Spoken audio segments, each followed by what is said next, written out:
नमस्कार दोस्तों, मैं संतोष गारे फिर से आपका स्वागत करता हूं एक बहुत ही बेहतरीन इंटरव्यू को लेके। आज हमारे साथ चेतना बटुअर मैडम है जो कि गढ़चिरौली से बिलोंग करती हैं। लगभग पिछले 16 सालों से वो लाइफ इंश्योरेंस बिजनेस कर रही हैं, एलआईसी का बिजनेस कर रही हैं। इन 16 सालों में उन्होंने बहुत सारे अचीवमेंट किए। ऐसे अचीवमेंट जो आपको मैं बताना चाहता हूं कि लगभग एक साल के अंदर एमडीआरटी करना और उसी साल में 20 लाख रुपए तक का इनकम कमाना, ये उनकी एक स्पेशलिटी है। अपने कस्टमर को अच्छी सर्विस देके उनको अच्छा ग्रोथ करना, उनके फाइनेंशियल प्लानिंग करना और बहुत सारे नए नए चीजों को ट्राई करना, अपने बिजनेस में यूटिलाइज करना, ये उनकी स्पेशलिटी है। तो ये सभी चीजों के बारे में हम आराम से उनसे चर्चा करेंगे। चलिए शुरुआत करेंगे। चेतना जी नमस्कार, मैं आपका स्वागत करता हूं आज के इस इंटरव्यू में। कैसे हैं आप? अच्छी, बहुत बढ़िया। ओके। पहला सवाल मैं पूछना चाहूंगा, क्योंकि गढ़चिरौली जब बोला जाता है ना, मैं तो महाराष्ट्र से हूँ, नासिक से हूँ, लेकिन गढ़चिरौली जब बोलते हैं तो पहले वो थोड़ा सा माओवादी, थोड़ा सा टेररिस्ट जैसा, थोड़ा सा ऐसा है ना, ऐसा अलग फीलिंग आता है कि गढ़चिरौली ये थोड़ा सा फॉरेस्ट का एरिया है वगैरह वगैरह। तो डेफिनेटली आप वहां पे रहती हैं, वहां पे बहुत अच्छा बिजनेस कर रही हैं। थोड़ा सा मुझे आपके शुरुआती दौर के बारे में बताइए कि इंश्योरेंस सिस्टम में, इंश्योरेंस बिजनेस में आप कैसे आए और शुरुआती के दौर कैसे रहा आपका, थोड़ा सा अपने बारे में बताएं। जी जी। स्टार्टिंग में तो 2007 में मैंने शुरुआत की थी। मेरे सर है विनय ढोले सर, उनके यहाँ ऑफिस में मैं जॉब करती थी।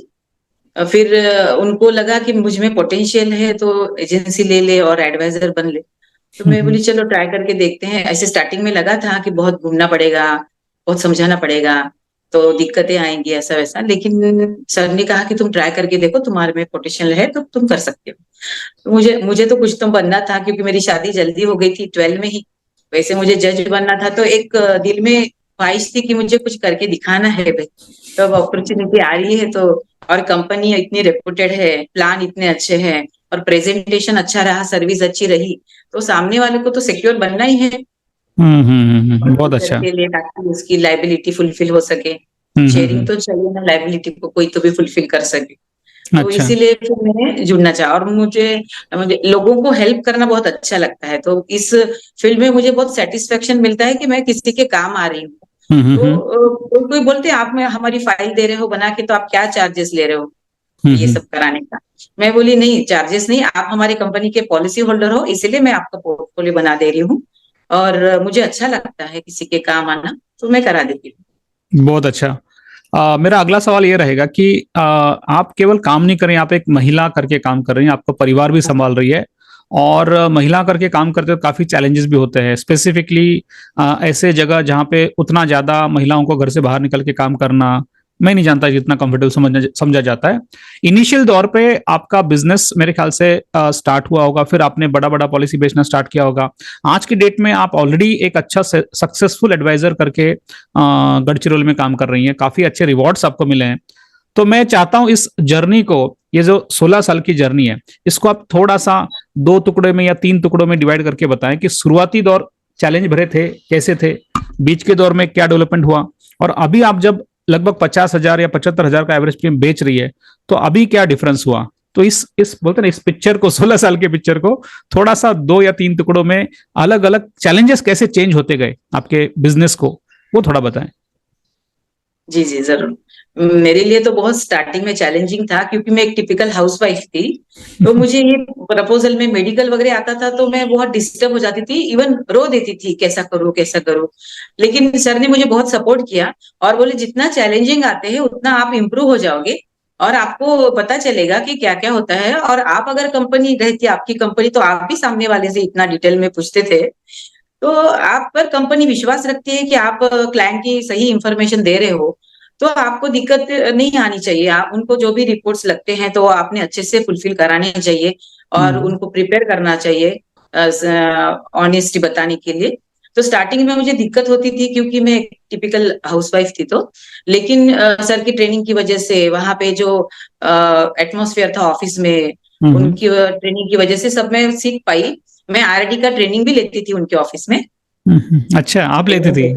हाँ, सर कभी कभी दूर से देखते थे कैसे पढ़ाती है वगैरह, तो अच्छी पढ़ा लेती थी मैं। तो इसलिए मेरी प्रेजेंटेशन स्किल वहां पे डेवलप हो गई। और अंडर राइटिंग भी करती थी प्रपोजल का, कि क्या रिक्वायरमेंट है, क्या होनी चाहिए, पेपर वर्क क्या होना चाहिए, यानी फाइनेंशियल अंडर राइटिंग मेडिकल की अंडर राइटिंग क्या क्या होती है, टासा कैसे चेक किया जाता है, एसयूसी कैसे, वगैरह वगैरह। तो वहां पे मुझे नॉलेज बहुत मिल गया। तो मुझे जब एजेंसी में लेने के बाद मुझे बहुत आसान गया कि मुझे पता था कि बाद में ये रिक्वायरमेंट लगनी है, तो मैं पहले ही मेरा प्रपोजल अपडेट करके ही सबमिट करती थी। तो यानी कि आप ये कह रही हैं कि आपका जो एक्सपीरियंस था, मतलब आपके ब्रांच में डेवलपमेंट ऑफिसर के पास आप जो थोड़े दिनों के लिए, कुछ दिनों के लिए आपने काम किया था शायद से, तो वो जो आपका एक्सपीरियंस है वो आपका आपके सेल्स में काफी फायदेमंद रहा, ऐसे आपका कहना हाँ है? हाँ, बहुत अच्छा। फायदेमंद रहा, क्योंकि मुझे पता चला कि कौन से काम को कितना टाइम लगता है, क्या एफर्ट्स हम्म, लगाने पड़ते हैं, पार्टी को कैसे कन्विंस करना पड़ता है, ब्रांच को कैसे सपोर्ट करना पड़ता है। तो मुझे हम्म, बहुत, मेरे स्टाफ को भी बताने को आसान जाता है कि ये काम करने के लिए इतना टाइम लगता है और ये इस तरह से होता है, क्योंकि वो मैं कर चुकी रहती है, तो मुझे आसान जाता है समझने में, बताने में। हम्म, और अंडर राइटिंग की वजह से तो मुझे बहुत सपोर्ट हुआ सर के ऑफिस में काम करने की वजह से, मेरे खुद के हम्म, एजेंसी में। और बड़े बड़े क्लाइंट को जब मैं मीटिंग के लिए जाती थी तो सर मेरे साथ नहीं आते थे, हम्म, ताकि मैं इंडिपेंडेंट बन सकूं अच्छे से। और हम्म, करोड़ों की भी पॉलिसी रहती थी तो सर नहीं आते थे। तो मुझे हम्म, ऐसा लगता था कि पानी में झोंक दिया है किसी ने, अभी मुझे तैरना है खुद ही। क्या कभी बात कभी है। तो रोना भी है, कभी कभी रोना भी आता था कि कैसे अच्छा। फेस करूं, कैसे फेस करूं। हाँ। लेकिन मैंने प्रिपेयर करके नॉलेज और पार्टी को कन्विंस करके वो संभाला, और वो दौर से बाहर आई। मुझे हम्म, तब सर का गुस्सा आता था कि सपोर्ट नहीं करते, किसी से पूछूं क्या।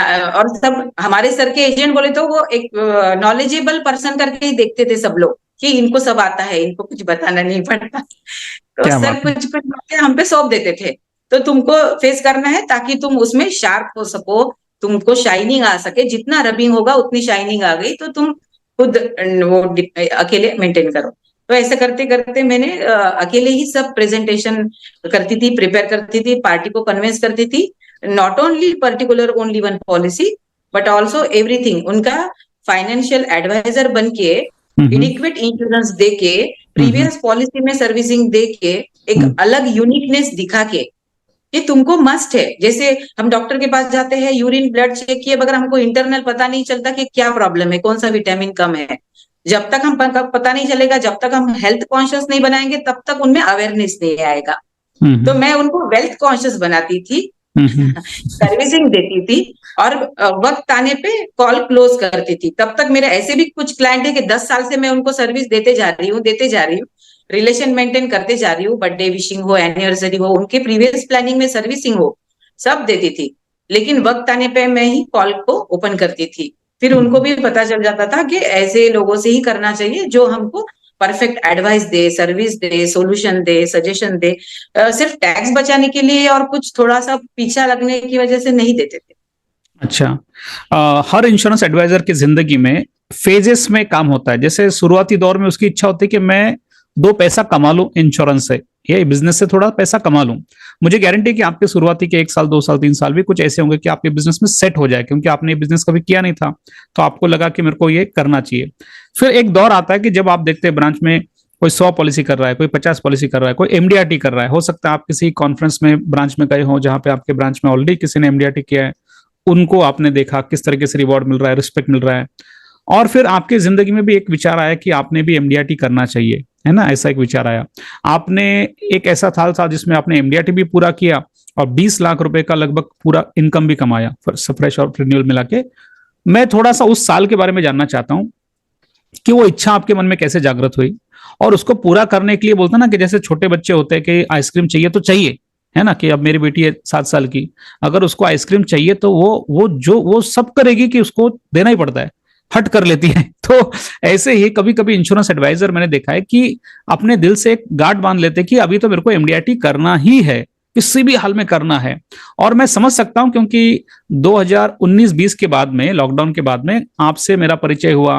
भले ही आप गढ़चिरौली से, मैं नासिक से हूं, लेकिन आपने कुछ वीडियो के माध्यम से हमसे जुड़े, फिर आपने हमें से कुछ मार्केटिंग के टूल्स खरीदे, काफी सारे मटेरियल खरीदे, कुछ फाइल्स वगैरह मंगाए, ये सब चीजें हम आपसे इंटरेक्शन कर रहे थे। लेकिन मैं उस साल के बारे में, आपकी मनोदशा, आपकी मानसिकता के बारे में थोड़ा सा जानना चाहता हूं कि ऐसा आपकी जिंदगी में कब लगा आपको कि एमडीआरटी करना चाहिए, और फिर उसको करने के लिए आपने क्या क्या वो किया जिसकी वजह से एमडीआरटी आपका पूरा हुआ, वो सक्सेस जी बताइए जी। थोड़ा सा। हाँ, वो तो नहीं भूल सकती मैं, क्योंकि हाँ। 2015 से लेके 20 तक, वैसे तो मैं हर साल एमडीआरटी हो सकती थी, क्योंकि मेरा प्रीमियम भी हो जाता था करीबन।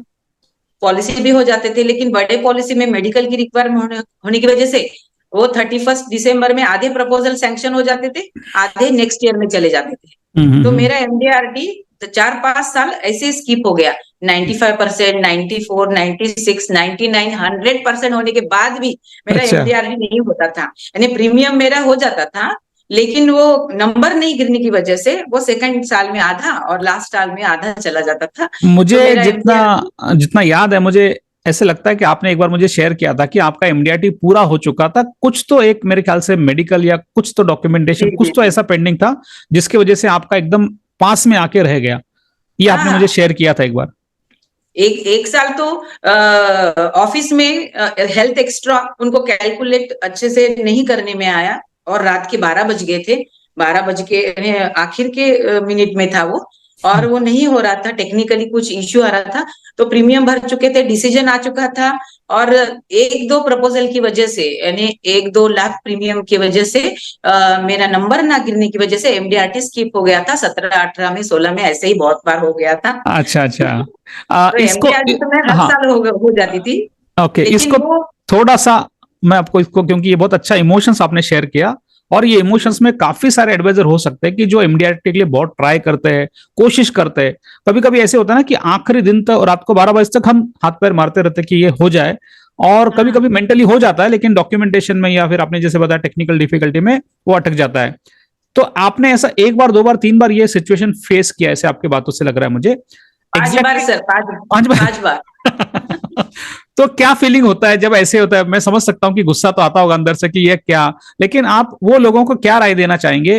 क्या हमें 31 दिसंबर तक रात को 12 बजे तक अपने बिजनेस के लिए वेट रहना चाहिए, या 1-2 महीने पहले ही इसको प्लानिंग कर लेना चाहिए? क्या करना चाहिए? आपने क्या सीखा उस 3-4 सालों से कि जिसके कारण अगले साल आपका इमीडिएटली हो गया? तो क्या हुआ हाँ हाँ, बताइए जरा। नहीं वो तो है सर। लेकिन एच एन आई क्लाइंट जो होते हैं ना, वो उनका मीटिंग जल्दी से नहीं मिलता, पेपर के लिए हो या मेडिकल के लिए हो, तो हम्म। उसी में 6 महीने गुजर जाते हैं। हम्म। एजेंट सभी लोग ट्राई करते हैं, क्योंकि उनके लिए टाइम इज मनी होता है। हम्म। वक्त कैसे गुजरता पता ही नहीं चलता।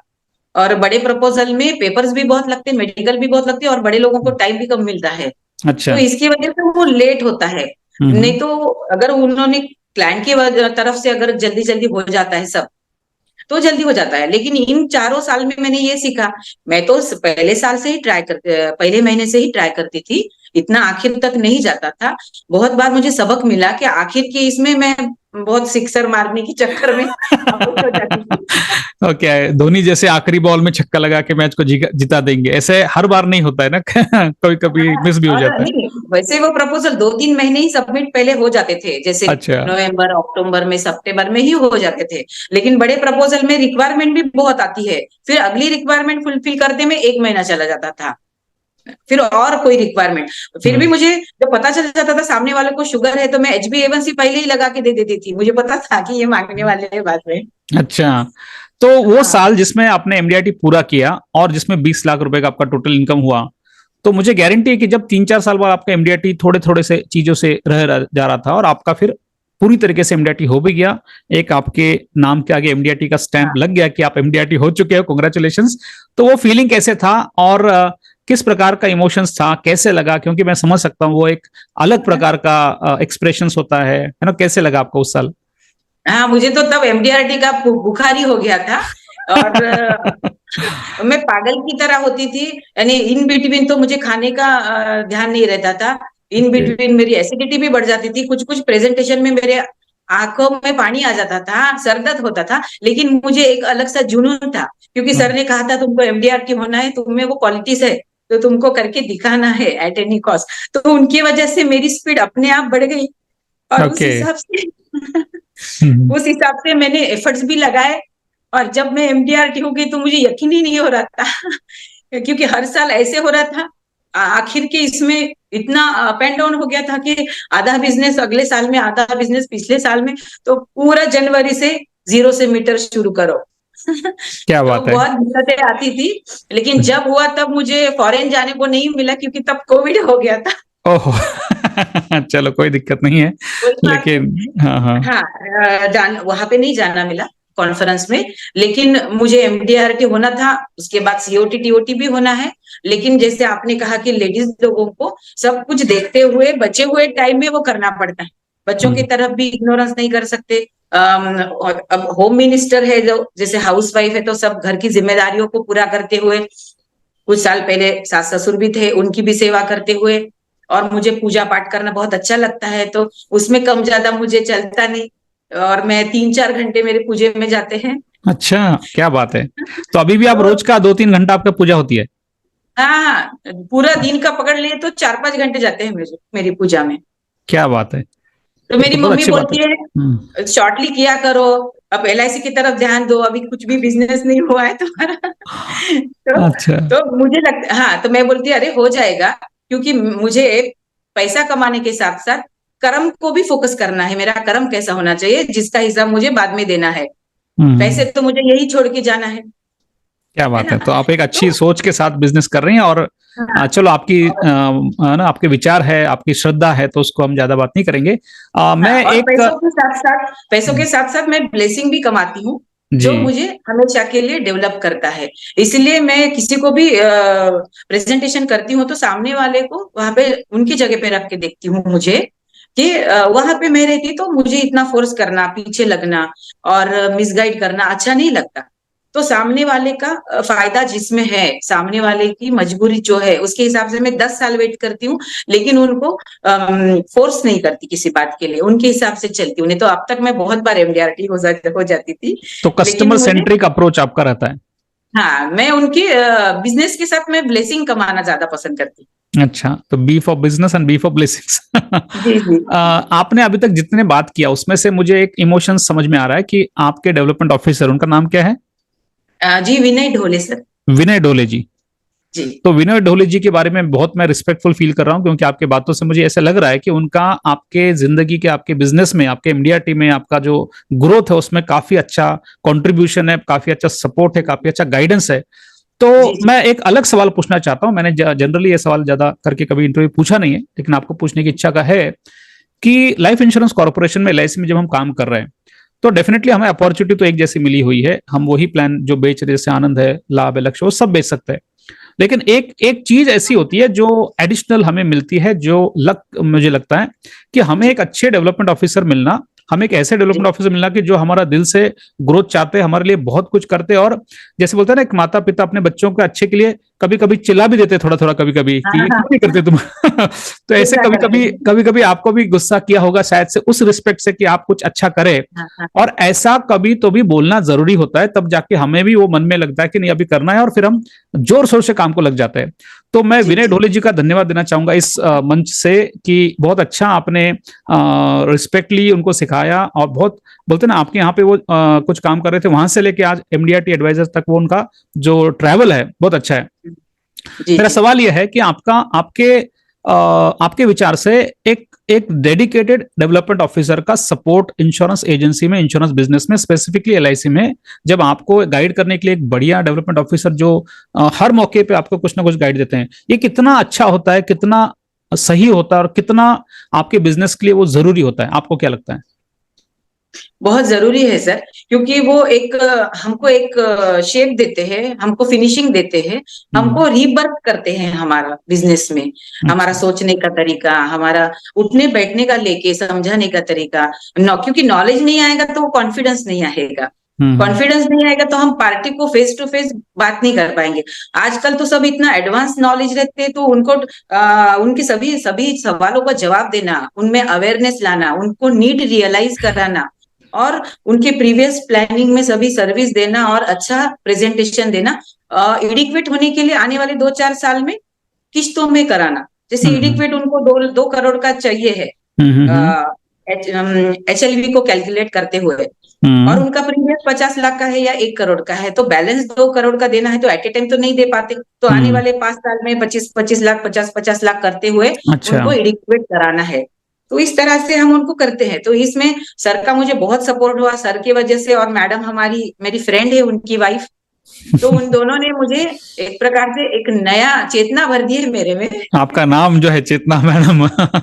क्या बात है, बहुत अच्छा लगा ये। और ये बहुत जरूरी हेल्दी रिलेशनशिप होना चाहिए। जैसे हर बैट्समैन जो होता है ना, उसका कोच इंपॉर्टेंट होता है। तो बहुत ही अच्छे से आपको कोचिंग किया, इसके लिए मैं जी विनोद जी जी, का बहुत धन्यवाद अच्छा देता लगा। हूँ। जी। वो आ, दोनों ने मुझे बहुत सपोर्ट किया। अच्छा। यानी मुझे बनने में मुझे बहुत तकलीफें आई। जैसे सर हमारे बहुत स्ट्रिक्ट है, हम्म। इतना डांटते थे मुझे। अब इसमें इतना डांटते थे मुझे, बहुत गुस्सा आता था, रोना भी आता था। इवन मेरे पापा ने, मेरे हस्बैंड ने, किसी ने इतना डांटा नहीं जितना मेरे सर ने डांटा। अच्छा। लेकिन बाद में मुझे पता चला कि उनके डांटने की वजह से मैं ठीक हो गई, नहीं तो मैं सुनती ही नहीं थी ना। मैं हम्म, वहां यहाँ तक आती थी।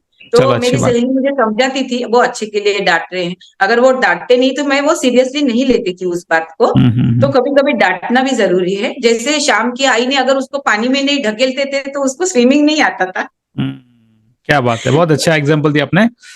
थोड़ा सा इस चर्चा को अलग टॉपिक लेके जाना चाहूंगा, क्योंकि आपसे मुझे याद है कि आप लगभग 1.5-2 सालों से हमारे टच में हैं। Initially value marketing concept launch करने से पहले भी आप हमसे जुड़े थे, काफी सारा एक्टिविटी आपसे कराया हमने।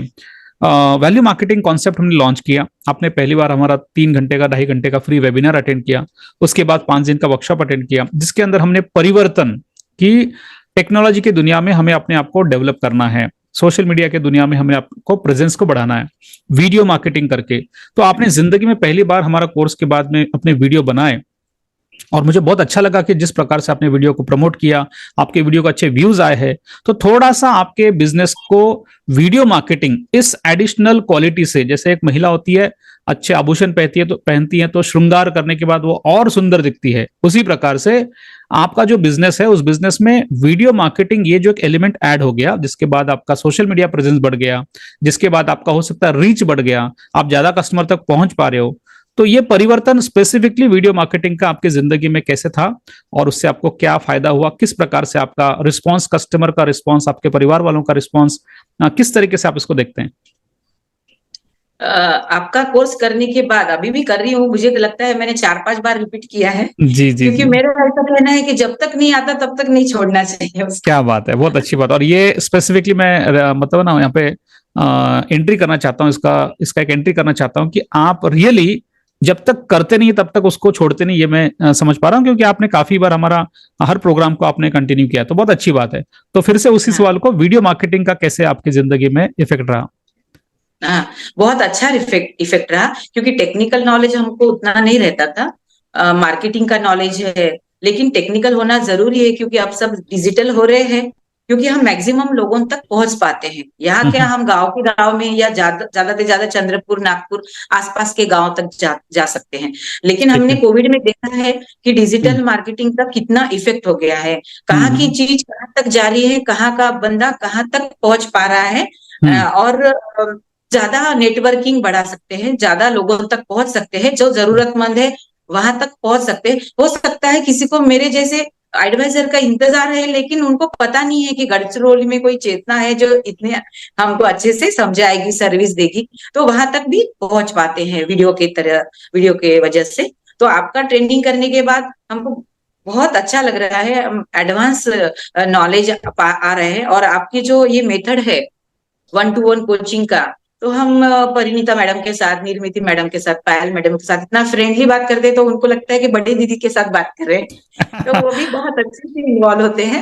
और ओके। उनको अच्छे से पूछ पाती हूँ। तो जैसे जैसे मेरा एक एक पॉइंट क्लियर हो रहा है, वैसा मेरा कॉन्फिडेंस बढ़ रहा है, नॉलेज बढ़ रहा है और करने की इच्छा हो रही, करके देखने की इच्छा हो रही है। नहीं तो करके देखने की इच्छा भी नहीं होती थी, क्योंकि कुछ कुछ पॉइंट स्किप हो जाते थे।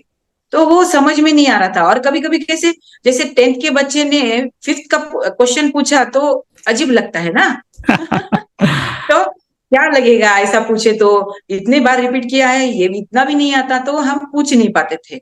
अच्छा। तो वो वैसे ही रह जाता था। और आपका कोर्स करने के बाद ऐसा लगता है कल से मैं ये बनाऊं, वो बनाऊं, ये बनाऊं, वो बनाऊं। फिर कुछ प्रायोरिटीज आने की वजह से मेरा टाइम मैनेज नहीं हो पाता है। लेकिन मुझे करके दिखाना है एट एनी कॉस्ट। आज नहीं तो कल, कल नहीं तो परसों। जैसे आपने कहा कि पैदल भी चलोगे तो दिल्ली कहीं ना कहीं पहुंच जाओगे, पहुंच कभी ना जाओगे। कभी। हाँ, थामना मराठी में एक डायलॉग थामना है। तो हाँ। हाँ, थांबला तो मराठी में संपला. एक कहावत आहे, हा, हाँ. थांबला तो संपला. तर अच्छा. माझी सध्या ऑर्डिनरी गाडी आहे, पण लवकरच ती होईल सुपर ठीक कार. आहे. मेरी माताजी, मेरी मम्मी मुझे हमेशा बोलती थी की माणसाचं तोंड असेल तर माणूस दिल्लीला जाईल, ऐसा वो बोलती हाँ थी. इसका मतलब अगर आप बात कर सकते तो दिल्ली भी जा हाँ हाँ सकते हैं. तो ये सोच मेरे पास हमेशा थी, और एलआईसी के हाँ लगभग 550 ब्रांचेस में जाकर जो मैंने प्रोग्राम कंडक्ट किए, उसके पीछे कहीं तो भी ये इमोशंस था कि इंसान कहीं पे भी जा सकता है, कुछ भी कर सकता हाँ है. हाँ. ती तो मराठीमध्ये पण एक कहावत आहे, पुसे त्याचे ना नासे. अच्छा, ऐसा ही है. जो पूछता है ना उसका कहीं अड़ता नहीं है, कुछ ना कुछ हम्म. सॉल्यूशन मिलता है, लेकिन जो खामोश रहते हैं, पूछते नहीं है, कंफ्यूज हो जाते हैं, मिसअंडरस्टैंडिंग कर देते हैं, हम्म. तो वो नहीं पहुंच पाते. हम्म. तो जो पूछते हैं उनके प्रॉब्लम भी क्लियर हो जाते हैं, सॉल्यूशन हम्म. भी मिल जाता है, तो वो फेज को वो कर पाते हैं, ओवरकम कर पाते हैं. ठीक है. हम थोड़ा सा दर्शकों को दिखाना चाहेंगे कि जैसे YouTube में अगर हम जाएंगे, और YouTube में जाने के बाद में अगर हम टाइप करते हैं चेतना मैडम का नाम, तो let's see how we can see that. तो चेतना वटुआर मैडम का हमने नाम टाइप किया, और इस प्रकार से इनका आप देखेंगे इतने सारे वीडियोस आते हैं. अगर हम उनके चैनल को क्लिक करें तो ये एक प्रेजेंस है जो आपको मैं दिखाना चाहता हूं. इससे सोशल मीडिया प्रेजेंस, अगर आप जो भी ये दर्शक वीडियो देख रहे हैं, आप अपने आप को पूछिए, अगर आपका नाम यहाँ पे डालेंगे यूट्यूब में तो क्या आता है? क्या कस्टमर आपका प्रेजेंस देख सकता है बिना आपको कॉन्टैक्ट किए? क्योंकि हर चीज खरीदने से पहले हम थोड़ा रिसर्च करना चाहते हैं. हर चीज खरीदने से पहले रिसर्च करना चाहते हैं. कस्टमर को अगर घर बैठे आपके बारे में कुछ रिसर्च करना है, वो कहाँ रिसर्च कर सकता है? गूगल पे कर सकता है, इंटरनेट पे कर सकता है, इंस्टाग्राम में, लिंक्डइन में, फेसबुक में. सबसे आसान है यूट्यूब पे. तो जैसे यहाँ पे हम देख रहे हैं Chetna Batuar, life insurance advisor, MDRT, health insurance, life insurance, risk management, wealth management, mediclaim insurance, उनका नाम है, उनके वीडियोस है, और वीडियोस को अच्छे अच्छे व्यूज है. तो इस प्रकार का ये जो प्रेजेंस है, इसे सोशल मीडिया प्रेजेंस कहते हैं, जिसके माध्यम से हम कस्टमर को अपना प्रेजेंस दिखा सकते हैं. तो चेतना जी, एक सवाल मेरे मन में आता है इंश्योरेंस बिजनेस को करते वक्त, कि आज के डेट में परसेप्शन, कस्टमर आपके बारे में क्या सोचता है, ये बहुत जरूरी है. कस्टमर को अप्रोच करने के वक्त भी, कस्टमर से अपॉइंटमेंट लेते वक्त भी, और कस्टमर को प्लान समझाते वक्त भी, और प्लान समझाने के बाद भी कस्टमर के मन में आपकी क्या इमेज है, कस्टमर के मन में आपकी क्या रिस्पेक्ट है. और ये रिस्पेक्ट को अच्छा करने के लिए, एक रिस्पेक्ट को एक्सपर्टाइज बनाने के लिए, जैसे हमारे घर में बेटा है और बेटा बीमार पड़ गया, तो हम कभी भी अच्छे डॉक्टर के पास जाना पसंद करेंगे, एक्सपर्ट के पास जाना पसंद करेंगे. हम कभी भी सस्ते में है इसलिए कोई छोटा सा डॉक्टर के पास चले जाए, ऐसा नहीं करते. ठीक है. उसी प्रकार से आज की डेट में लोग एजुकेटेड हो चुके हैं. अपने जिंदगी का फाइनेंशियल प्लानिंग, रिटायरमेंट प्लानिंग, बच्चों के उच्च शिक्षा का प्लानिंग, वो किसी एक्सपर्ट से कराना चाहते हैं. और आप एक्सपर्ट है ये दिखाने का क्या जरिया है? जैसे कोई इंसान मारुति कार से उतरता है, उसका रिस्पेक्ट अलग होता है. कोई इंसान मर्सिडीज कार से उतरता है तो उसको पूछना नहीं पड़ता कि अमीर है, ये तो बाय डिफॉल्ट अमीर ही है, ऐसा विचार करना चालू हो जाता है. उसी प्रकार से अगर किसी एडवाइजर का सोशल मीडिया में प्रेजेंस है, यूट्यूब में वीडियोस है, इंस्टाग्राम में रील्स है, सोशल मीडिया में स्ट्रांग प्रेजेंस है, लिंक्डइन में पोस्ट है, फेसबुक के आर्टिकल्स है, व्हाट्सएप के माध्यम से लोगों को लिटरेट कर रहे हैं, एजुकेट कर रहे हैं, तो कहीं ना कहीं इससे एक परसेप्शन बिल्ड हो जाता है कि आप इसके एक्सपीरियंस्ड है, अनुभवी है. इसके बारे में आपका क्या सोच है? क्या इससे आपका परसेप्शन में कुछ बदलाव हुआ? क्या आपके कस्टमर आपको एक अलग नजरिए से देख पा रहे हैं? क्या लगता है आपको? हाँ सर, बहुत जरूरी है वो.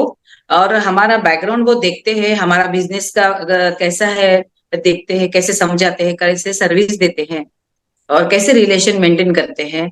हमेशा रिमाइंड कराना, जैसे मैंने कहा पहले ही, फैमिली एडवाइजर बनना. और मेरे लिए एमडीआरटी हो, सीओटी हो, टीओटी हो, ये तो क्वालिफिकेशन तो हमारे इंटरनल ऑफिस के लेवल में तो बहुत मायने रखती है. लेकिन मेरे नजर में कस्टमर के दिलो दिमाग में अपनी जगह बनाना, ये सबसे बड़ी क्वालिफिकेशन है. अच्छा. मैं जानता हूँ आपने हमसे मोटिवेशनल मैसेजेस बनाए, आपने लॉकडाउन में भी कस्टमर को अच्छे अच्छे मोटिवेशनल मैसेज भेजने का विचार किया. कहीं ना कहीं आपकी बातों से मुझे हमेशा लगता है कि आप पैसा तो कमाना चाहती हैं, पैसे कमाने के साथ आप कस्टमर के दिल में, मन में एक विचार, एक रिस्पेक्ट तो क्रिएट करना ही चाहती हैं, लेकिन अच्छी सर्विस देके उन्होंने जो जिस चीज के लिए आपसे प्रोडक्ट खरीदा है उसका 100% उनको रिस्पॉन्स मिलना चाहिए, सपोर्ट मिलना चाहिए. और मेरे ख्याल से आपका खुद का ऑफिस भी है, आपका टीम भी है, मेरे ख्याल से आपके कुछ टीम मेंबर्स है. थोड़ा सा आपके टीम मेंबर्स के बारे में बताएं, कितने एम्प्लॉयज आपके पास है और क्या उनका काम है, किस तरीके से वो करते हैं? हाँ हाँ, मेरा ऑफिस है. मेरे यहाँ पे 4 लोग काम करते हैं. ग्रेट. प्रीमियम सेंटर भी है एलआईसी का. ग्रेट। और हाँ, सर्विसिंग भी बहुत होती है हमारे क्लाइंट की। रोज किसी ना किसी का बर्थडे होता है, एनिवर्सरी होता है, तो उनको गिफ्ट देना, विश करना। कभी कभी तो घर वालों को भी याद नहीं रहता, उस बंदे को भी याद नहीं रहता, आज मेरा मेरा मैरिज डे क्या है। हाँ सर, अच्छा। आपका मैरिज एनिवर्सरी। ओके, तो तो आपके यहाँ से डिटेल्ड डेटा होता है जिनको आप फॉलोअप करते हैं, कॉल करके बताते हैं? हाँ हाँ, मैं वीएम प्रो सॉफ्टवेयर यूज करती हूँ लैपटॉप में। तो हम्म। मेरे स्टाफ को मैंने वैसे ट्रेनिंग दिया है, आते ही भगवान को प्रणाम करना, जो भी भगवान को मानते हो आप, हम्म। लेकिन स्टार्टिंग भगवान को थैंक यू बोलना, प्रणाम करना, और फिर बाद में जिसका बर्थडे है, एनिवर्सरी है, उसको विश कराना, उनको गिफ्ट देना। बाद में फिर रिन्यूअल कॉल होते हैं या हम्म। सर्विसिंग कॉल होते हैं, एसबी मैच्योरिटी होती है किसी न किसी की रोज, तो उनके बारे में सर्विस देना। मीटिंग कॉल होते हैं, मेरी मीटिंग अपॉइंट करते हैं वो, हम्म। और मेरी कोटेशन बनाते हैं। ये सब काम होते रहते हैं, तो ओके। उनको बताते आपके रहते हैं। आपके जिंदगी में, क्योंकि बहुत बार ऐसे होता है कि इंश्योरेंस एडवाइजर काम करना चालू करता है, बिजनेस करना चालू करता है, उसका बिजनेस बढ़ जाता है, 100 200 400 500 कस्टमर हो जाते हैं, उनको सर्विस देने के लिए खुद ही रिपीट कॉल करते हैं, खुद ही सब कुछ करते हैं, खुद ही ब्रांच में जाके प्रीम लॉग इन करते हैं। कहीं ना कहीं ये डिसीजन लेना कि अब मेरा बिजनेस बढ़ रहा है, अब मेरे पास टीम की जरूरत है, मुझे किसी एम्प्लॉय की जरूरत है। जैसे हमने आपको वैल्यू मार्केटिंग इंप्लीमेंटेशन प्रोग्राम में 4 क्वाड्रेंट स्ट्रैटेजी बताया, स्ट्रक्चर्ड अनस्ट्रक्चर्ड, जिसके अंदर हमें कुछ काम डेलीगेट करना आना चाहिए, हमें कुछ काम हमारे टीम से करवाना आना चाहिए। तो उस विचार से आपको क्या लगता है कि इंश्योरेंस एडवाइजर जब बिजनेस करना चालू कर देता है, ऐसा कौन सा इमोशंस होता है, ऐसा कौन सा स्टेज होता है कि जब उसने एम्प्लॉय रखना जरूरी है, उसके बाद उसके पास एक एम्प्लॉय होना चाहिए? और क्या एम्प्लॉय होना एक अच्छी बात है, या फिर क्या आपकी सोच है उसके बारे में? नहीं, एम्प्लॉय होना बहुत जरूरी है, हम्म। क्योंकि बहुत से काम है जो उनको छोड़ के हम ज्यादा से ज्यादा टाइम मार्केटिंग में दे सके, प्रेजेंटेशन में दे सके। हम्म। अगर हम ब्रांच में भी 2-3 घंटे डाल दे हम्म। काम करने के लिए, और कलेक्शन के लिए भी हम ही जाए, तो प्रेजेंटेशन कब करेंगे? तो हम्म। इसीलिए स्टाफ होना जरूरी है। हम्म। और क्लाइंट को भी रिमाइंड करने के लिए कभी कभी फोन लगाना जरूरी होता है, रिमाइंड करने के लिए। एक बार नहीं लगता तो 4 बार ट्राई करना पड़ता है। इसीलिए हम एक अकेले नहीं सब कर पाते, तो हम्म। हमको प्रीवियस पॉलिसी में सर्विंग देते देते ही हमारा टाइम चला जाता है, तो हम नए क्लाइंट को नहीं मिल पाते। तो हम्म। हमको स्टाफ रखना जरूरी है, ताकि हम मैक्सिमम हमारे प्रीवियस क्लाइंट को, जैसे सस्पेक्टिंग, प्रोस्पेक्टिंग जो भी है, उन सभी को अच्छे से सर्विस दो को देखते हुए लोग हमारी यूनिकनेस पसंद करते हैं कि इनका काम करने का ढंग कैसा है। नहीं तो एलआईसी की पॉलिसी तो बहुत से लोग देते हैं, सेल करते हैं, लेकिन जिसमें फैमिली टच हो, और सर्विसिंग अच्छी हो, प्रेजेंटेशन अच्छा हो, और जो इडिक्वेट इंश्योरेंस दे सके, कैलकुलेट कर सके। तो किसी को पता ही नहीं रहता एचएलवी क्या है, कितने मायने में हमको सोचना चाहिए।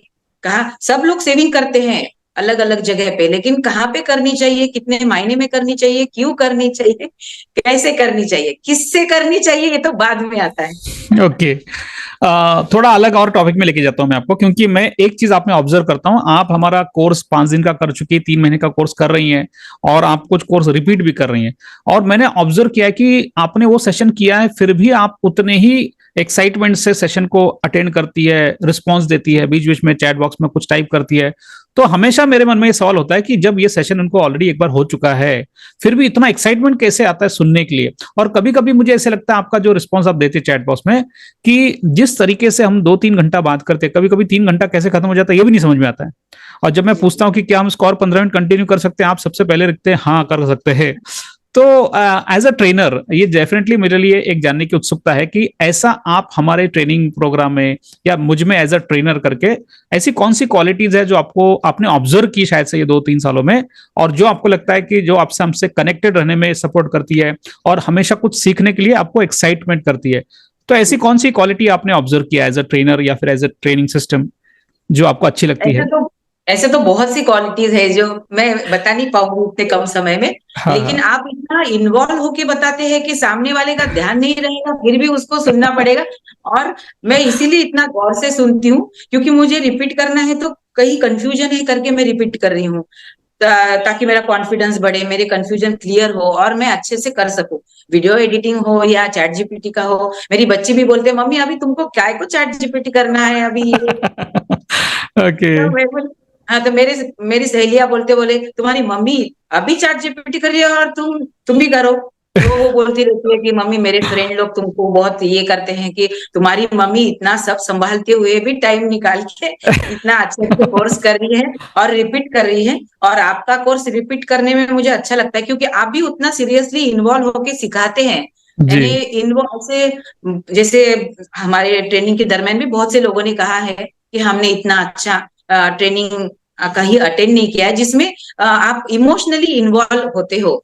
तो सामने वाला इतना, आपण मराठीमध्ये म्हणतो ना, बेंबीत न सांगत आहे तो, पोटातून सांगत आहे. ओके, आपने ओठातून नाही सांगत आहे तो, पोटातून सांगतोय. ओके। तर जो इतना दिल से बता रहा है तो सामने वाले को सुनना बहुत अच्छा लगता है और उसको लगता है कि आज की नीड है वो ये सब डिजिटल होना, यूट्यूब के है, रील्स है, ये सब मस्ट है।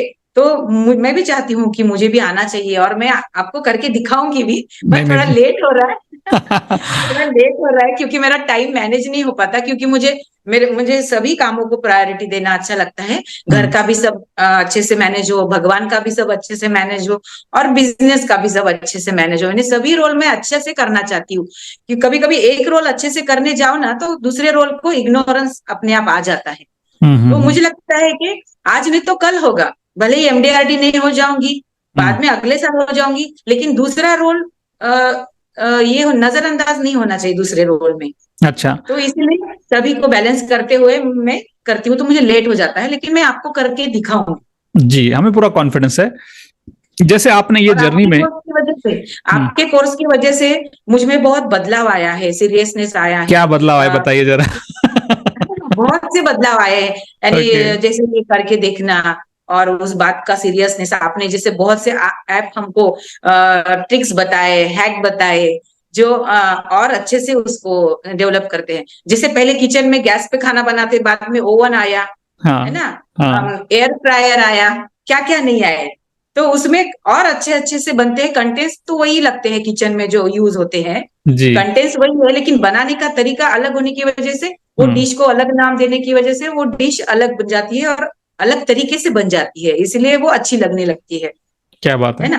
तो इसीलिए आपके कोर्स की वजह से मुझ में बहुत बदलाव आया है, अवेयरनेस आया है डिजिटल होने का, यूट्यूब में अपने वीडियोस बनाने का, रील्स बनाने का कोशिश कर रही हूँ. एडिटिंग की उसमें फिनिशिंग नहीं आई है, लेकिन क्योंकि मेरा इम्प्लीमेंट करने को टाइम मैनेज नहीं हो पा रहा है. मैं करना चाहती हूँ, करके देखना चाहती हूँ, और 1-to-1 सेशन की वजह से उसमें हम करके देख पा रहे हैं तो एक एक कंफ्यूजन क्लियर हो रहा है, ताकि मैं प्रॉम्प्ट अच्छे से कैसे डाल सकूं, ताकि मुझे फीडबैक अच्छे से मिल सके. क्योंकि हम जैसे जो मटेरियल डालेंगे उसी से डिश बनेगी ना, तो प्रॉम्प्ट कैसे मैं अच्छे से डाल सकूं. तो आपके ट्रेनिंग की वजह से हम दिन ब दिन बेहतरीन होते जा रहे हैं. भले ही मैं 5 बार रिपीट कर रही हूँ, लेकिन हर बार 25%, 50% इम्प्रूव भी होते जा रही हूँ. बस करके नहीं दिखा पा रही हूँ, इसलिए वो प्रूव नहीं हो रहा है. ओके.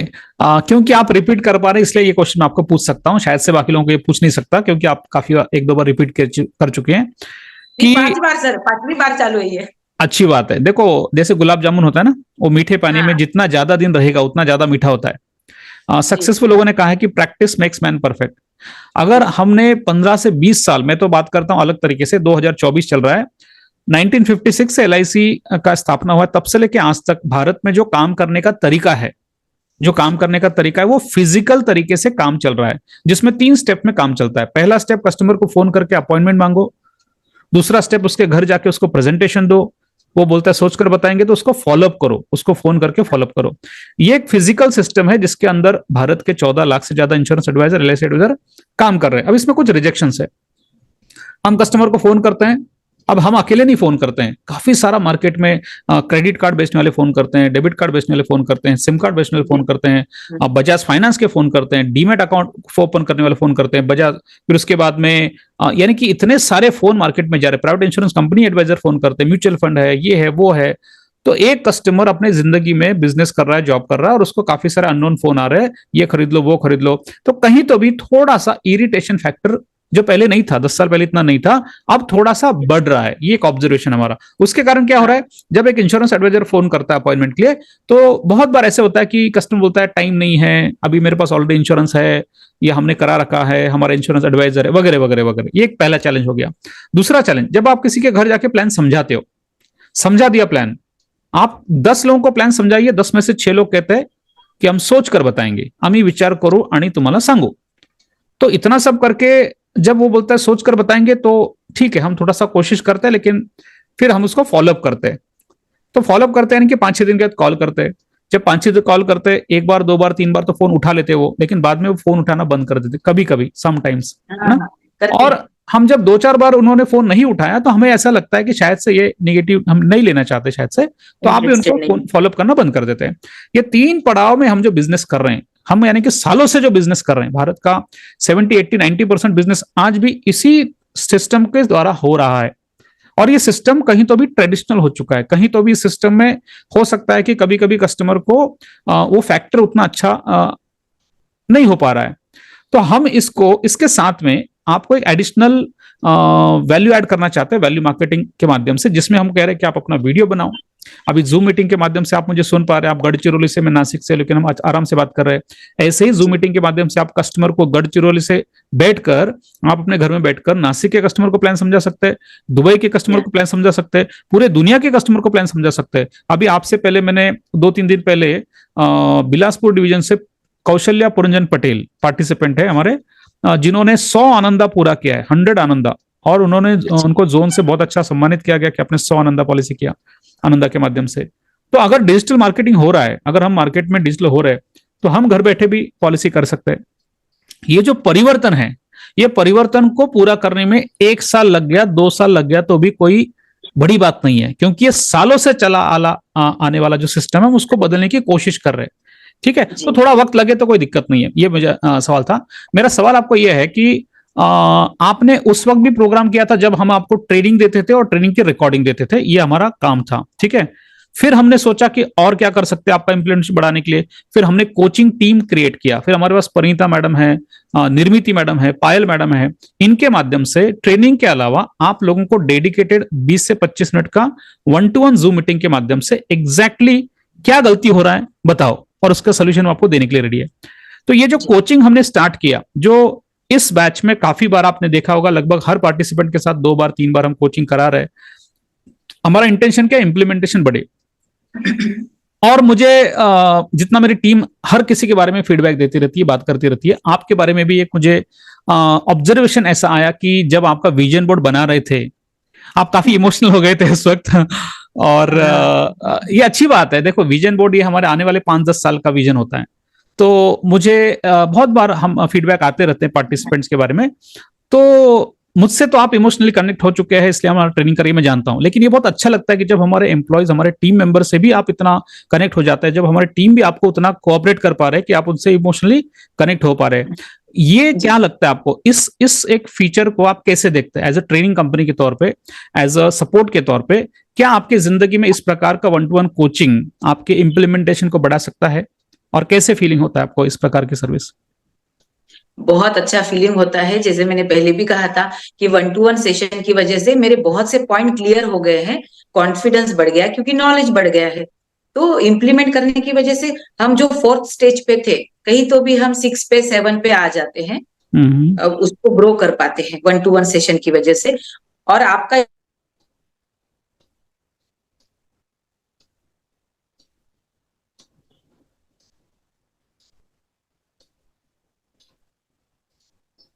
तो आपका ये ऑब्जर्वेशन देखना, क्योंकि ये टीचर्स लोग ही ऑब्जर्वेशन करते हैं कि स्टूडेंट कहाँ पे अटक रहा है, ताकि हम उसको आगे ला सके।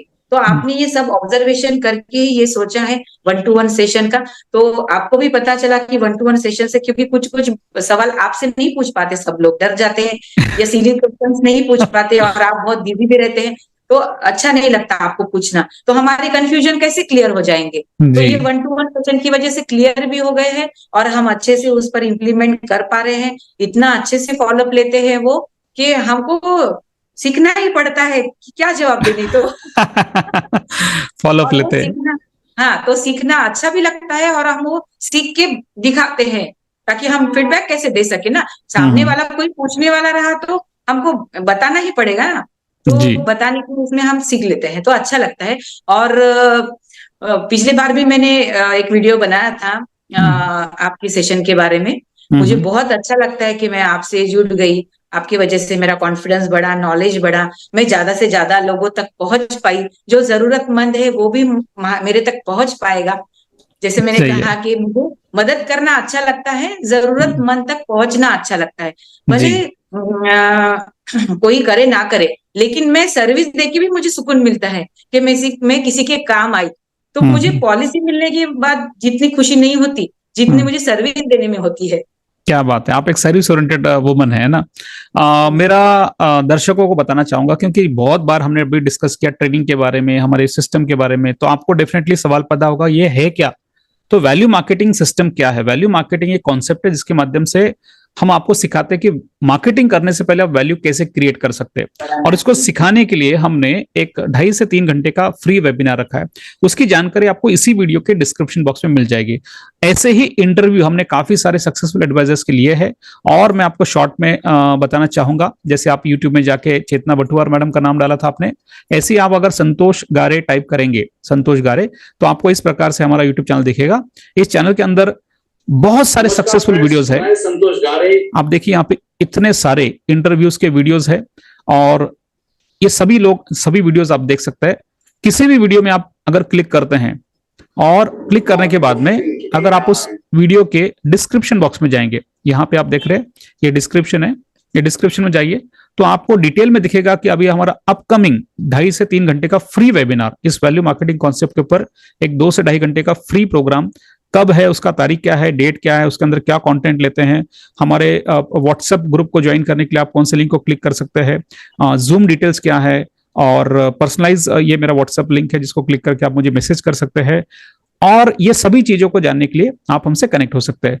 तो सबसे पहले चेतना जी, आपको मैं ये पूछना चाहूंगा कि आज तक आपने क्या किया, ये आपका आज तक का प्रेजेंस था। 2024 लग चुका है, 2024 के बाद आपने अपना विजन बोर्ड बनाया। अगले 5 साल में एक महिला के तौर पे, अभी 8 मार्च आने वाला है, 8 मार्च को वुमेन्स डे होता है, और महिलाओं के लिए ये बहुत अच्छा दिन होता है जब हम उनको रिवॉर्ड करते हैं, उनके काम को प्रशंसा करते हैं, उनको रिस्पेक्ट करते हैं। पूरी दुनिया में इसको मनाया जाता है। मैं एक वुमन के तौर पे आपको सवाल पूछना चाहता हूं, एज अ वुमन, कि जैसे आप बता रहे हैं आपको परिवार को वक्त देना है, आपको अपनी पूजा भी करना है, आपको कस्टमर को भी सर्विस देना है, और ये करते करते आपको काम भी करना है, पैसा भी कमाना है। तो क्या आने वाले 10 साल में ये जो रिवॉल्यूशन है, ये वैल्यू मार्केटिंग कॉन्सेप्ट है जिसमें हम आपको बता सकते हैं कि आप एज अ महिला घर बैठे ही अपना 100% बिजनेस कर सकते हैं। कैसे? नंबर 1, हमें कस्टमर का डिटेल चाहिए, तो हमने आपको ये वैल्यू मार्केटिंग में सिखाया कि गूगल से आप नंबर्स कैसे निकाल सकते हैं। गूगल से आप अपने लोकेशन से पूरे इंडिया के, दुनिया के प्रीमियम कस्टमर्स, एडवोकेट है, इंटीरियर डिजाइनर है, सीए है ना, जितने भी प्रकार के प्रोफेशनल्स है, स्किन स्पेशलिस्ट है, न्यूरोलॉजिस्ट है, इनके नंबर्स कैसे निकालना है। फिर हमने आपको सिखाया वीडियो बना के इनको अप्रोच कैसे करना है। अप्रोच करने के बाद में इनको जूम मीटिंग के माध्यम से प्रेजेंटेशन कैसे देना है। फिर अगर कस्टमर कन्विंस हो जाता है, फिर उसको आनंद ऐप के माध्यम से लॉग इन कैसे करना है। तो अगर पूरा का पूरा सिस्टम रेडी है, और अगर एक महिला चाहे तो घर बैठे अपना बिजनेस कर सकती है, तो स्पेसिफिकली महिलाओं को और स्पेसिफिकली सभी इंश्योरेंस एडवाइजर को आप इस मंच के माध्यम से, इस इंटरव्यू के माध्यम से क्या सलाह देंगी? क्या आने वाले सालों में अपने बिजनेस को ग्रो करने के लिए ये वैल्यू मार्केटिंग सिस्टम सीखना चाहिए? आपकी क्या राय है, क्या सलाह देंगे जिनको नहीं पता आज तक कि वैल्यू मार्केटिंग क्या है उनके लिए? नहीं सर, वैल्यू मार्केटिंग सीखना चाहिए, और घर बैठे भी हम बहुत लोगों तक पहुंच सकते हैं, मैक्सिमम लोगों को सर्विस दे सकते हैं। और इस वैल्यू मार्केटिंग की वजह से हम मार्केट में अपनी भी वैल्यू बढ़ा सकते हैं और लोगों की भी वैल्यू बढ़ा के दे सकते हैं जी। तो वैल्यू मार्केटिंग नाम में ही उसकी वैल्यू है, जो मार्केट में वैल्यू से बढ़ जाएगी इस कोर्स से, क्योंकि हम उसके कैपेबल बन जाएंगे, कैसे प्रेजेंट करना, किस तरह से ज्यादा लोगों तक पहुंचना, क्योंकि बहुत से लोगों को जरूरत होती है अच्छे गाइड करने वाली की, अच्छे सर्विस देने की, अच्छे सजेशन देने वाले की, लेकिन वहां तक कोई पहुंच नहीं पाता। लेकिन ये कोविड के बाद इतना डिजिटल हो गए हैं, मैक्सिमम लोग सर्च करते रहते हैं, तो हाँ, इस बहाने हम वहां तक पहुंच सकते हैं और ज्यादा से ज्यादा लोगों को अच्छा प्लानिंग करा के दे सकते हैं, ताकि उनका फ्यूचर ब्राइट हो सके पीसफुली और 100% within 5 years, not only at a time. Within 5 years में 1 by 1 उनका एडिक्वेट इंश्योरेंस करके आने वाले 20 साल की लाइबिलिटी फुलफिल कर सकते हैं। फिर उसमें बच्चों के एजुकेशन हो, मैरिज हो, रिटायरमेंट हो या हेल्थ के प्रॉब्लम हो, सभी फुलफिल कर सके। तो उसके खर्चे की तुलना में, उसके इनकम की तुलना में उसका आने वाले 20 साल के जो खर्चे है at present at absent fulfil होने चाहिए। इस तरह से उसका एडिक्वेट करने के लिए हमको उनको गाइड करते हैं और स्टेप बाय स्टेप उनको फुलफिल करने की कोशिश करते हैं। बहुत अच्छा। मैं ये काफी देर से काफी दिनों से मैं आपको ऑब्जर्व करूं कि आप सर्विस को लेके काफी प्रॉम्प्ट रहती हैं, इसलिए आपने टीम भी रखा और कस्टमर को सर्विस मिलना ही चाहिए। तो मैं इस मंच के माध्यम से आपको पूछना चाहता हूं, LIC लाइफ इंश्योरेंस कॉर्पोरेशन का आप जो बिजनेस कर रही हैं, तो इस मंच के माध्यम से आप कौन कौन से प्रकार के सर्विसेज कस्टमर को दे सकती हैं? क्योंकि हो सकता है ये वीडियो कोई गढ़चिरौली में कोई कस्टमर भी शायद से देख ले, और अगर वो इतनी अच्छी आप जब बात कर रहे हैं, इतना अच्छा आप सर्विस दे सकते हैं, और अगर आपसे जुड़ना चाहे तो कौन कौन से प्रकार के सर्विसेज आप कस्टमर को अपने माध्यम से देती हैं, वो एक बार बता दें। जी जी, सर्विस तो बहुत से प्रकार के होते हैं। जैसे पॉलिसी निकालने के बाद जब हम निकालते हैं तब एड्रेस अलग होता है, ऑफिस का होता है, या फिर बाद में उनके घर चेंज हो जाते हैं तो घर का करना यानी एड्रेस चेंज करना जरूरी हो जाता है। नॉमिनीज भी चेंज करना जरूरी हो जाता है। अभी की एक केस है, एक क्लाइंट की, इसमें अभी उनकी डेथ हो गई है। नॉमिनीज उनकी बीवी थी, बीवी की डेथ पहले ही हो गई, ओहो हो। तो नॉमिनी चेंज नहीं किया। अभी बच्ची की पॉलिसी में अभी बहुत दिक्कतें आ रही है। अभी उसको तो PWB लेने की वजह से उनके प्रीमियम माफ हो जाएंगे, लेकिन 2-3 पॉलिसी में बीवी नॉमिनीज है और बीवी उनके पहले ही गुजर गई है। तो इतनी सेंसिटिव सब्जेक्ट में भी लोग ध्यान नहीं देते। तो नॉमिनीज चेंज कराना, एड्रेस चेंज कराना, कभी कभी जैसे बच्चे की पॉलिसी निकालने के बाद वो 18 साल का होने के बाद उसमें DAB, double accident benefit add करना जरूरी हो जाता है, तो वो हम रिमाइंड करते हैं। ब्रांच ट्रांसफर हो जाता है किसी का, वो करा देते हैं। उनका पोर्टफोलियो बना के देते हैं। कभी कभी बहुत बार उनके पास उनका पॉलिसी का बॉन्ड मिसप्लेस हो जाता है या पॉलिसी लैप्स हो जाती है, चालू करने करा के देने वाला कोई नहीं रहता है, ब्रांच तक वो जा नहीं पाते हैं। तो मुझे अच्छा लगता है कि मैं उन जरिया बन गई, उनको काम आ गई उनकी सर्विस देने के लिए, उनका फाइल बना के देने के लिए। तो मैं उनका फाइल इस तरह से बना के देती हूँ कि जिस तरह से साल आ जाते हैं, जैसे 24, 25, 30, 35, उस तरह से उनका पॉलिसी बॉन्ड लगा के देती हूँ, उनका पोर्टफोलियो बना के देती हूँ। कुछ गैप होंगे तो क्लियर करा के देती हूँ, जैसे मोबाइल नंबर भी ऐड करना, पैन नंबर ऐड करना, अकाउंट नंबर ऐड करना, ये सब लिंक करा के देना, ताकि LIC के अपडेट्स उनको आते रहे, अवेयरनेस उनमें आ जाता है, सब मेसेज आते रहते. नाही तो बहुत बार अरे आम्हाला मेसेजच नाही आला LICचा, लेटरच नाही आला, असं त्यांचं म्हणणं असतं. तर तेच एकदम अज्ञातवास मध्ये असल्यानंतर त्यांना कसं मेसेज पाठवणार LIC. ओके, कांटेक्ट में होना चाहिए. तो बहुत अच्छे आप सर्विस दे रहे हैं. तो ये सब बहुत सी सर्विसेज होते हैं. ये सब नंबर, पैन हो, आधार हो, मोबाइल नंबर हो, अकाउंट नंबर हो, ये लिंक करा के देना. उनका जैसे एड्रेस नॉमिनीज तो है ही, DAB ऐड करके देना, पोर्टफोलियो बना के देना. ऐसे बहुत से सर्विसेज होते हैं जो उनको देने होते हैं. डेथ क्लेम से रिलेटेड होते हैं, SB के रिलेटेड होते हैं. बहुत से सर्विसेज होते हैं जो हम उनको देना पसंद करेंगे. मैं तो जितना सर्विसिंग कोई मांगता है तो मैं उतना अच्छे से ऑनेस्टी, जब मुझे उसमें कोई बिजनेस भी नहीं देता है फिर भी मैं देती हूँ, क्योंकि वो हमारे LIC के क्लाइंट है, उनको तो कहीं भी सेटिस्फेक्शन मिलना चाहिए. आपका ये कहना है कि अगर कोई ऐसा कस्टमर है जो शायद से गढ़चिरौली से है और किसी कारण से अगर शायद से उसने आपसे पॉलिसी नहीं कराया, किसी और एडवाइजर से कराया हो सकता है, लेकिन अगर उसको सर्विस का कोई इश्यू है और अगर वो आपको अप्रोच करना चाहे तो क्या वो आपको अप्रोच कर सकता है?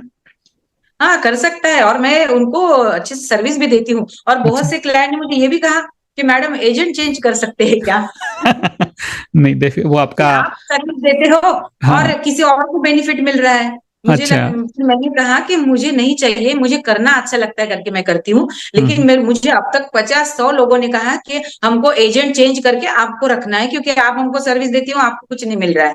तो मैंने कहा, इसमें से मैं आपको ये बताना चाहूंगा कि आने वाला जो बोलते हैं ना, आप जितनी भी कंपनीज देखिए, अच्छी सर्विस को ही रिस्पेक्ट मिलता है. और हम लाइफ इंश्योरेंस ये एक सर्विस इंडस्ट्री है.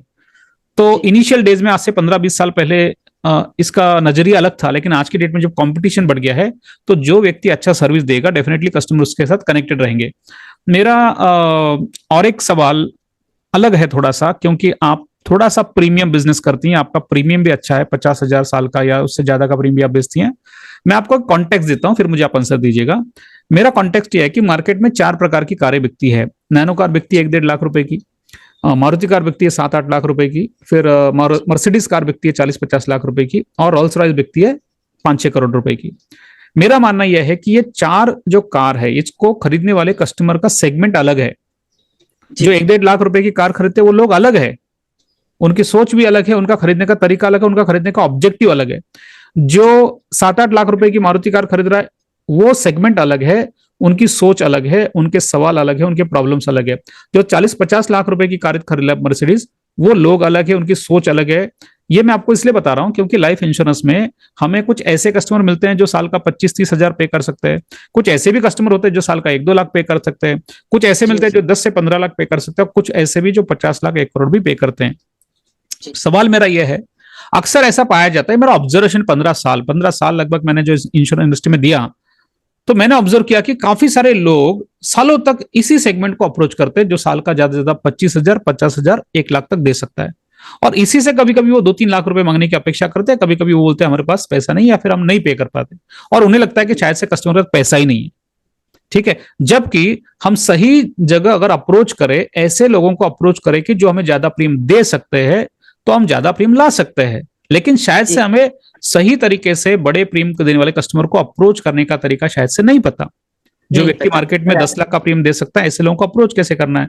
तो मैं आपके माध्यम से ये जानना चाहता हूं, क्योंकि आपने भी बड़ा बड़ा प्रीमियम पॉलिसी बेची है, क्या कोई डिफरेंस होता है अप्रोच करने के तरीके में, जो छोटा प्रीमियम देते हैं उनको लेके या फिर जो बड़ा प्रीमियम देते हैं, क्या समझाने को लेके कोई डिफरेंस होता है, क्या समझने को लेके कोई डिफरेंस होता है, क्या उनकी अपेक्षा हमारे से एक्सपर्टाइज, नॉलेज, टैलेंट के बारे में थोड़ी सी ज्यादा होती है, क्या होता है आपकी सोच जरा बताए इसके बारे में, बड़ा प्रीमियम पॉलिसी के बारे में स्पेसिफिकली। अच्छा अच्छा, जो HNI क्लाइंट होते हैं ना, उनका सोचने का तरीका अलग होता है, और उनको उनके क्वेश्चंस भी होते हैं वैसे, क्योंकि वो कंपैरिजन करते हैं, और उनका बड़े मायने में करने की वजह से उनको डिटेल में इंफॉर्मेशन चाहिए होती है, तो वो फुलफिल करानी आनी चाहिए। कभी कभी हम नॉलेज में कम पड़ जाते हैं, कभी कभी कुछ कुछ लोगों का कॉन्फिडेंस नहीं रहता है, बड़े लोगों में उठने बैठने का, बात करने का, वो डर जाते हैं। नॉलेज होता है लेकिन बोल नहीं पाते। जैसे मेरे पास बहुत नॉलेज है, लेकिन अगर मैंने एक्सपोज नहीं किया तो मेरे नॉलेज का कोई मतलब नहीं है नॉलेज होके। तो कोई कोई लोगों को, बड़े लोगों में प्रेजेंटेशन करने में डर लगता है कि क्या बोलूं, कैसे बोलूं, आते कहीं तो भी उनका नॉलेज नहीं रहता, कहीं तो भी उनका कॉन्फिडेंस नहीं रहता, और वो नहीं सवाल जवाब कर पाते हैं। और मेरे छोटे भी क्लाइंट है, मेरे स्टाफ है, मेरे ऑफिस के हैं या मेरे घर के स्टाफ है, उनके भी मैंने छोटी छोटी पॉलिसीज निकाली है, 1,000 रुपए मंथली वगैरह की। ऐसा नहीं है मैं बड़ा ही प्रीमियम करती हूँ, सभी टाइप के करती हूँ, क्योंकि सामने वाले की कैपेसिटी, उसका बजट को देखते हुए हमको करना पड़ता है। सबसे पहले मुझे उनमें LIC का कॉन्सेप्ट लाना होता है, उसका इंपॉर्टेंस, उसकी नीड, अवेयरनेस लाना होता है, फिर वो अपने अपने बजट के हिसाब से कर पाते हैं। लेकिन जो बड़े क्लाइंट होते हैं, वहां का प्रेजेंटेशन करने के लिए मुझे तो सर्कुलर लेके भी जाना पड़ा। LIC का सर्कुलर लेके जाना पड़ा बताने के लिए, और उनके सवाल जवाब थोड़े अलग होते हैं, वो नॉलेजेबल होते हैं, वो एक्सपेक्ट करते हैं कि हमको भी फुलफिल इंफॉर्मेशन मिल सके। हम इतना बड़ा डिसीजन ले रहे हैं, इतने बड़े मायने में प्रीमियम दे रहे हैं, तो हमको भी एक्स्ट्रा की इंफॉर्मेशन मिलनी चाहिए, कंपैरेटिवली भी। और आपके पास अलग क्या है लोगों से जो हम आपसे ले? जी, बहुत सही है। आपके पास अलग क्या है जो हम लोगों से ना लेते हुए आपसे क्यों ले? जरूर। तो हमको हमारे USB point, unique selling point है ना, MSB पॉइंट में, मार्केटिंग के जो यूनिक पॉइंट है वो बताने होते हैं, उनमें अवेयरनेस लाना तो उनमें है, होता ही है। और उन लोगों में जो HNI क्लाइंट होते हैं, मैक्सिमम वो इनसिक्योर रहते हैं, लोन की वजह से, लायबिलिटी की वजह से, बीमारियों की वजह से भी रहते, क्योंकि उनमें बहुत टेंशन्स रहते हैं। तो उनको सिक्योरिटी का इम्पोर्टेंस पता चलता है। लेकिन कोई कोई बिजनेस के थ्रू देखता है कि मैं इतना पैसा बिजनेस में लगाऊंगा तो मुझे इतना मिलता है, तो इंश्योरेंस में नहीं मिलता इतना, तो वो टर्म को चॉइस करना पसंद करते हैं। लेकिन हमारी उमंग में टर्म का कॉम्बिनेशन होने की वजह से सेफ्टी भी है, पेंशन भी है, वो भी इंक्रीज होते हुए, तो टर्म का बाप है ना। तो मैं तो इसी बात को लेके एक क्लाइंट के साथ मेरी बहस हो गई थी, जीवन उमंग के लेके। तो मैंने सर्कुलर लेके भी गई, उनको रिटर्न भी बताई, तो अदर कंपनी की तुलना में 7 टाइम्स 7 टाइम्स ज्यादा जीवन उमंग का रिटर्न था। तो उनकी बोलती बंद हो गई, वो भी गारंटेड, जिसमें कम ज्यादा होने का डर नहीं, ना मिलने का डर नहीं। बताने में क्या जाता है, 50 टाइम भी देने वाले बताते रहते, लेकिन मिलना जरूरी है ना।